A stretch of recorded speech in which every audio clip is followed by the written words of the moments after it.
નમસ્કાર સૌ સારસ્વત શિક્ષક મિત્રોને।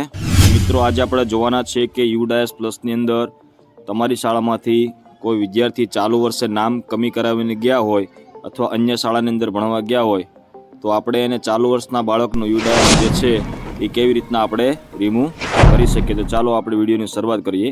મિત્રો સૌપ્રથમ તમારે ગૂગલ ક્રોમની અંદર આ યુડાયસ પ્લસ જે છે લખી અને અહીં તમે જોઈ શકો તેમ પ્રથમ વેબસાઇટ જે દેખાય છે યુડાયસ પ્લસ એ ખોલી અને તમારે એન્ટર કરવાનું છે। જેવું ખોલશો મિત્રો કે તમારી સમક્ષ આવું સરસ મજાનું મેનુ ઓપન થશે। તે મિત્રો અહીં ખૂણાની અંદર તમે જોઈ શકો છો 3 લાઇન છે મિત્રો। એ 3 લાઇન ઉપર જેવું તમે ક્લિક કરશો કે અહીં તમારી સમક્ષ ઓલ મોડ્યુલ વાળું એક મેનુ આવશે। એ ઓલ મોડ્યુલ જે છે અહીં તમે જુઓ તેમ લોગિન ફોર ઓલ મોડ્યુલ લખ્યું છે એવું મેનુ આવશે। ત્યાં તમારે ક્લિક કરવાનું છે મિત્રો। જેવું તમે ક્લિક કરશો મિત્રો કે એની અંદર તમારે અહીં સ્ટુડન્ટ મોડ્યુલ જે લખેલું છે તે સ્ટુડન્ટ મોડ્યુલ ઉપર તમારે ક્લિક કરવાનું છે મિત્રો। અને અહીં જે રાજ્ય જે છે આપણે ગુજરાત સિલેક્ટ કરી અને અહીં ગો લખેલું છે એ ગો ઉપર તમારે ક્લિક કરવાનું છે। જેવું મિત્રો ગો ઉપર તમે ક્લિક કરશો કે તમારી સમક્ષ અહીં યુઝર આઈડી અને પાસવર્ડ માગશે મિત્રો। તો અહીં યુઝર આઈડી અને પાસવર્ડ જે છે તમારી શાળાની યુઝર આઈડી અને પાસવર્ડ નાખવાનો છે મિત્રો। અને ખાસ ધ્યાન રાખવાનું છે કે કેપ્ચાની અંદર કોઈ પણ ભૂલ વગર કેપિટલ સ્મોલમાં જે રીતના અહીં અક્ષર લખેલા છે એ લખી અને અહીં લોગિન ઉપર તમારે ક્લિક કરવાનું છે। જેવું લોગિન ઉપર ક્લિક કરશો મિત્રો તમારી સમક્ષ બીજું મેનુ ઓપન થશે। ત્યાં તમારે 2023-24 સિલેક્ટ કરવાનું છે। મિત્રો ખાસ ધ્યાન રાખજો મિત્રો કે આ વિડીયો એવો બનાવવામાં આવેલો છે કે ચાલુ વર્ષે કોઈ વિદ્યાર્થી તમારી શાળાની અંદરથી એડમિશન જે છે એટલે કે એલસી લઈને બીજી શાળાની અંદર ગયા છે તો ચાલુ વર્ષે આપણે નામ કેવી રીતના કરીએ એના માટેની પ્રોસેસ છે।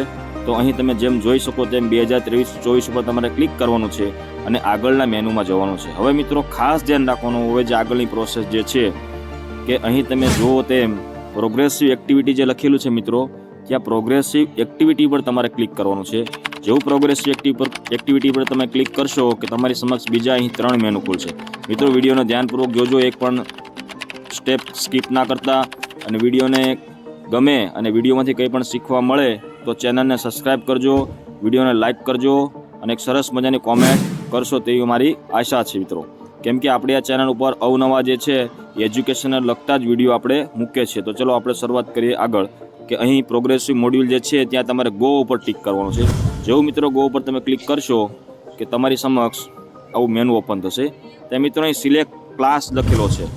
ખાસ ધ્યાન રાખજો મિત્રો અહીં જે સિલેક્ટ ક્લાસ જે લખેલો છે ત્યાં સિલેક્ટ ક્લાસની અંદર વિદ્યાર્થી માનો કે તમારી શાળાની અંદર હાલમાં ધોરણ 5ની અંદર અભ્યાસ કરી રહ્યો છે તો અહીં તમારે મિત્રો શું સિલેક્ટ કરવાનું છે? ધોરણ 4 સિલેક્ટ કરવાનું છે। એટલે કે ગયા વર્ષે કયા ધોરણની અંદર હતો એ સિલેક્ટ કરી અને ક્લાસરૂમ જે અહીં દેખાય છે ત્યાં તમારે A, B અથવા જે ક્લાસ હોય તે સિલેક્ટ કરી અને અહીં ગો ઉપર તમારે ક્લિક કરવાનું છે। ફરી વખત મિત્રો સમજી લો કે તમારે કોઈ વિદ્યાર્થી માનો કે ધોરણ 5ની અંદર હાલ 2023-24માં અભ્યાસ કરી રહ્યો છે તો 2022-23માં કયા ધોરણની અંદર હોય તો કે ધોરણ 4ની અંદર હોય।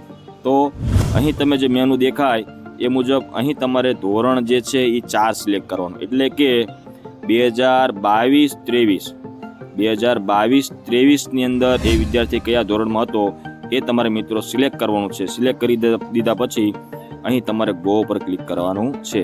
જો મિત્રો ગો ઉપર તમે ક્લિક કરશો કે આગળના આવા સરસ મજાના મેનુની અંદર તમે પહોંચી જશો। હવે મિત્રો અહીં તમે ડાયરેક્ટ અપડેટ કરશો તો કોઈ પણ પ્રકારનું અપડેટ અહીંથી થશે નહીં। હવે તમારે શું કરવાનું છે મિત્રો, જે વિદ્યાર્થીનું તમારે નામ કમી કરવાનું છે મિત્રો એ વિદ્યાર્થીનું નામ અહીં તમારે આગળ ગોતી અને એ વિદ્યાર્થી માટે અહીં કરેક્શનનું જે મેનુ છે મિત્રો ત્યાં કરેક્શનના મેનુ પર તમારે ક્લિક કરવાનું છે। જેવું કરેક્શનના મેનુ પર ક્લિક કરશો કે અહીં તમારી સમક્ષ આટલા મેનુ ઓપન થશે ત્યાં તમારે તમામ ડેટા જે છે ફિલઅપ કરવાના રહેશે।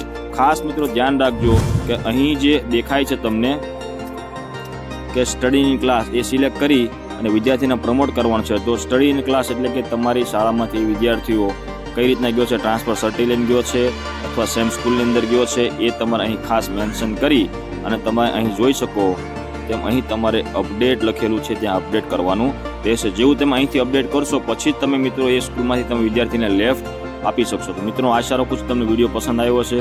જો વિડીયો પસંદ આવ્યો મિત્રો તો એક સરસ મજાની લાઇક કરજો અને કોમેન્ટ બોક્સની અંદર તમે તમારી શાળાનું નામ અથવા જિલ્લાનું નામ જરૂરથી લખજો એટલે અમને ખબર પડે કે તમે કયા જિલ્લામાંથી આ વિડીયો નિહાળી રહ્યા છો।